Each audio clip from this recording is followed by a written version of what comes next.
पृथ्वी, जल, अग्नि, वायु, आकाश, मन, बुद्धि तथा अहंकार, ये 8 प्रकार से विभक्त मेरी भिन्ना अपरा प्रकृतियां हैं। अब भगवान बता रहे हैं अपनी शक्तियों के बारे में, क्योंकि यदि हम भगवान को जानना चाहते हैं अपने जीवन में तो हमें पता होना चाहिए कि भगवान कौन है और भगवान की अलग अलग जो शक्तियां हैं वो शक्तियां इस संसार में कार्य कैसे करती हैं, कैसे चल रहा है सारा ड्रामा इस संसार में। आप देख रहे हैं ना कितना कुछ चल रहा है इस संसार में, हर एक सेकंड में इतनी सारी चीजें चल रही हैं जिसकी कल्पना मनुष्य की सोच से परे है। इतना कुछ प्रोग्राम चल रहा है इस संसार हर एक क्षण में। जैसे कि अभी आप लोग बैठे, हर एक सेकंड में हमारा माइंड अलग अलग चीजों के बारे में सोच रहा है, उसकी कल्पना मैं नहीं कर सकता, और आपका माइंड किस प्रकार से चल रहा है उसकी कल्पना आप भी नहीं कर सकते, है ना। कहां आपको माइंड कब कैसे ले जाएगा यू डोंट नो। तो इसी प्रकार से हमारे मन में बहुत सी ऐसी चीजें चलती रहती हैं जो हमारी कल्पना से परे हैं, इस संसार के लोगों की कल्पना से परे हैं। तो भगवान कह रहे हैं गीता में इस श्लोक में कि इस संसार में जो भौतिक शक्ति है, भौतिक शक्ति को अपरा शक्ति भी कहा जाता है, क्योंकि वो भगवान की शक्ति है। वो टोटल कितनी है? 8 है। 8 भागों में विभाजित किया भगवान ने। 8 में 2 कैटेगरीज हैं, एक है स्थूल एंड दूसरा है सूक्ष्म, ग्रॉस एंड सटल। ग्रॉस का मतलब कि पृथ्वी, जल, अग्नि, वायु एंड आकाश, इनको हम अपनी आंखों से या तो देख सकते हैं या हम इनका प्रत्यक्ष रूप से अनुभव कर सकते हैं। ये विजिबल है हमारे सामने। हम समुद्र में हम आसमान को देखते हैं, आसमान हमारी आंखों के सामने विजिबल है। पानी का कोई कलर नहीं है, बट फिर भी वो पानी हम सभी के सामने विजिबल है। हम सबको पता है हमारा जीवन कैसे चल रहा है, हवा से चल रहा है। हवा खत्म, जीवन खत्म। हवा खत्म हो गई तो जीवन खत्म हो जाएगा। कितना इंपॉर्टेंट रोल प्ले कर रही है हवा। देन अग्नि, तो ये सारी चीजें हमें पता है, दिखती हैं हमें, we know about it. Then second category है सूक्ष्म। सूक्ष्म का मतलब अब वो बहुत ज्यादा सूक्ष्म हो गई, क्योंकि हम उसको अपनी आंखों से या तो देख नहीं सकते या उसका अनुभव करना बहुत मुश्किल है। इसमें क्या आता है? 3 चीजें, मन, बुद्धि एंड अहंकार। आपका जो मन है, आपके मन में आप क्या करते हैं? आप इंफॉर्मेशन को स्टोर करते हैं, है ना। उस इंफॉर्मेशन को स्टोर करते हैं आप, तो हमारा मन क्या कार्य कर रहा है? मेमोरी का कार्य कर रहा है। हमारा मन मेमोरी का कार्य कर रहा है। इंटेलिजेंस उस मेमोरी में जो इंफॉर्मेशन स्टोर हो गई, उस इंफॉर्मेशन को प्रोसेस करके डिसीजन मेकिंग के ऊपर विचार, डिसीजन मेकिंग के ऊपर प्लानिंग कर रही है, और हम उसके थ्रू वस्तुओं को एग्जीक्यूट कर रहे हैं, है ना। ये कार्य है मन और बुद्धि का। अब हम इस संसार में कई बार ऐसे लोगों को देखते हैं जिनकी मेमोरी बहुत शार्प हो सकती है, और ऐसा हो सकता है वो बहुत इंटेलिजेंट ना हो, या दूसरी पॉसिबिलिटी जो बहुत इंटेलिजेंट हो सकते हैं परंतु उनकी मेमोरी वीक हो। दोनों पॉसिबिलिटी। तो इसीलिए हम बोलते हैं कि जो हमारा विज्ञान है, आध्यात्मिक विज्ञान, उसके अनुसार मन एंड बुद्धि जो है वो अलग है। मॉडर्न साइंस के अकॉर्डिंग मन एंड बुद्धि एक ही है, ये सब यहीं पे हमारा प्रोग्राम फिट है। तो मन, बुद्धि एंड तीसरा क्या है? अहंकार। कोई अहंकार को देख सकता है? हम में से कोई भी अहंकार को नहीं देख सकता। परंतु क्या अहंकार एग्जिस्ट करता है? बिल्कुल करता है। हम मन को नहीं देख सकते, मन एग्जिस्ट करता है? बिल्कुल करता है। बुद्धि एग्जिस्ट करती है? बिल्कुल करती है।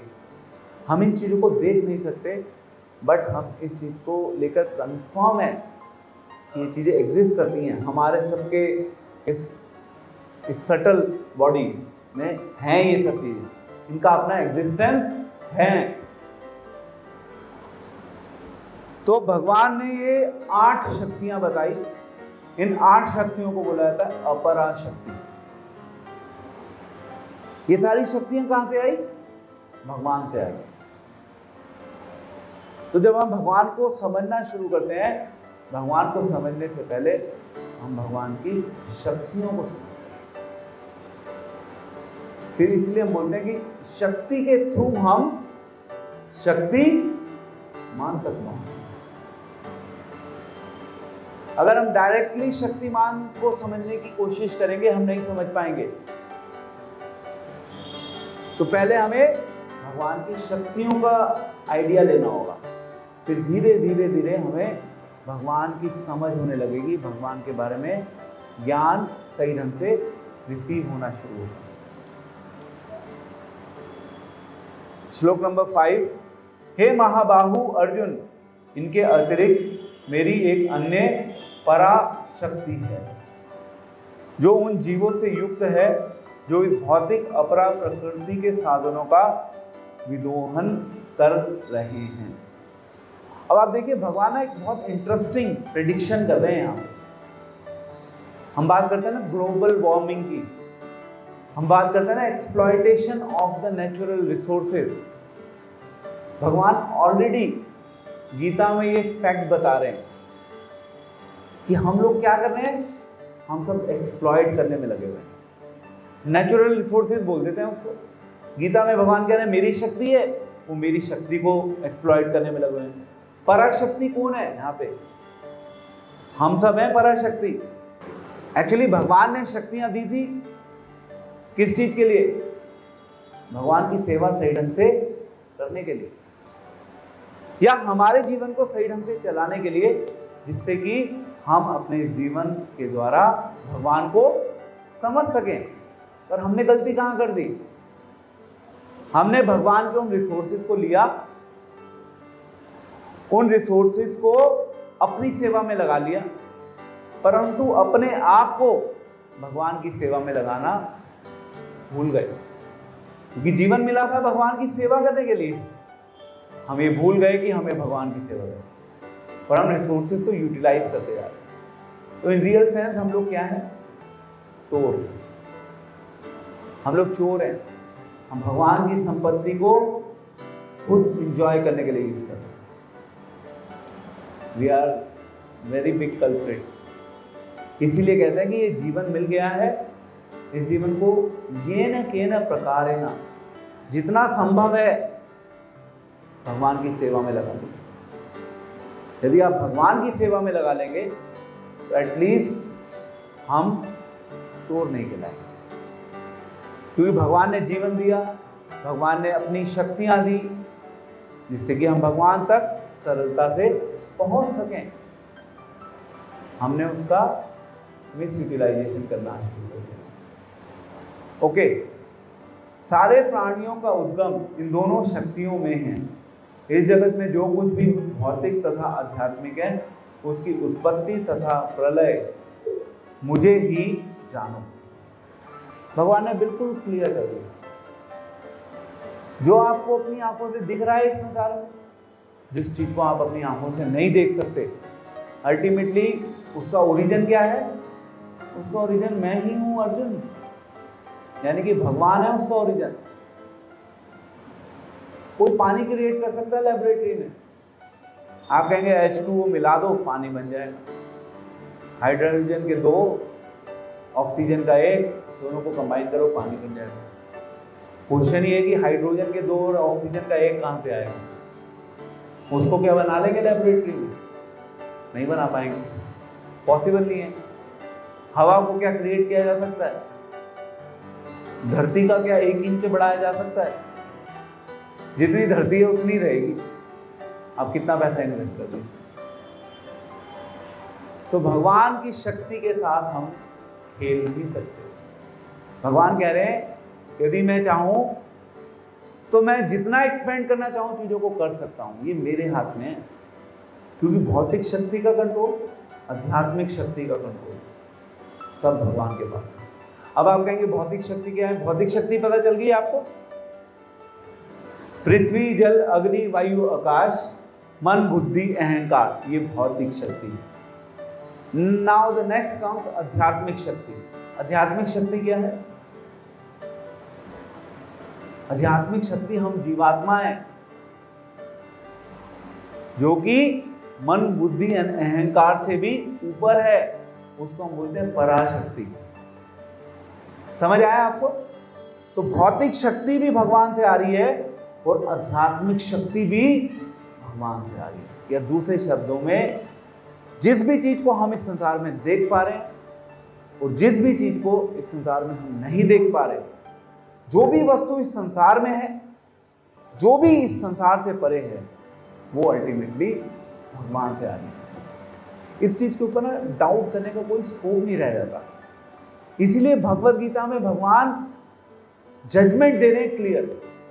अब भगवान नेक्स्ट श्लोक में बता रहे हैं पॉइंट लास्ट, हे धनंजय, मुझसे श्रेष्ठ कोई सत्य नहीं है।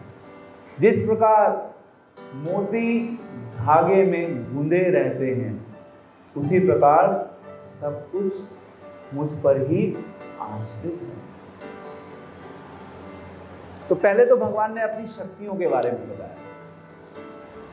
शक्तियों के बारे में बताने के बाद भगवान ने बताया कि ये जितनी भी शक्तियां हैं, ये सारी शक्तियां किसके ऊपर आश्रित हैं? मेरे ऊपर ही आश्रित हैं। भगवान ने एक एग्जाम्पल दिया। भगवान ने कहा जिस प्रकार से ये माला है, इस माला में मोती हैं। अब माला में मोती हैं, हमें क्या दिखते हैं? केवल मोती। मोतियों के पीछे क्या है? धागा। इस माला की शक्ति किसमें छुपी हुई है? धागे में।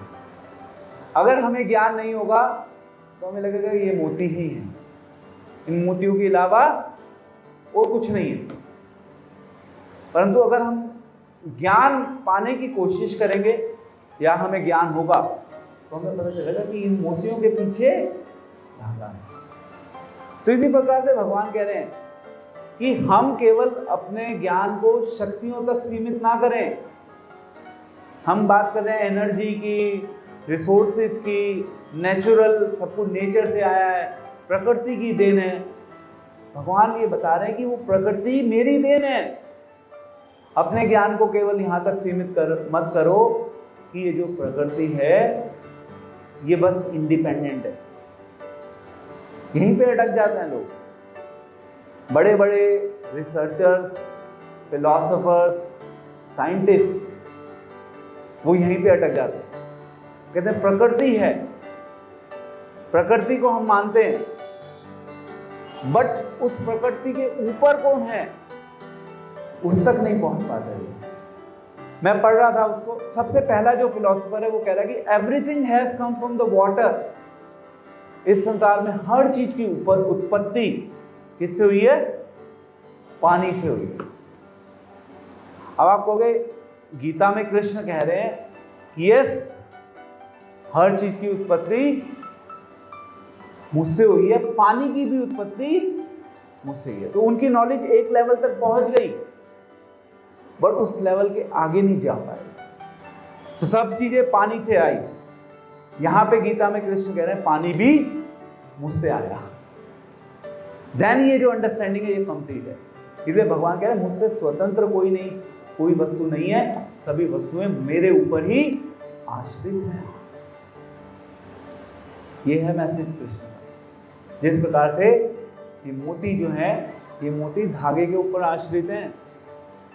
मोतियों का अपने आप में इंडिपेंडेंट अस्तित्व नहीं है।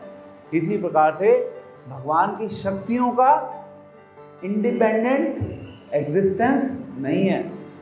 तो हमें शक्तियों को भी जानना है और उस शक्तियों के पीछे जो शक्तिमान है उस शक्तिमान को भी जानना होगा, तब हमारी जो नॉलेज है वो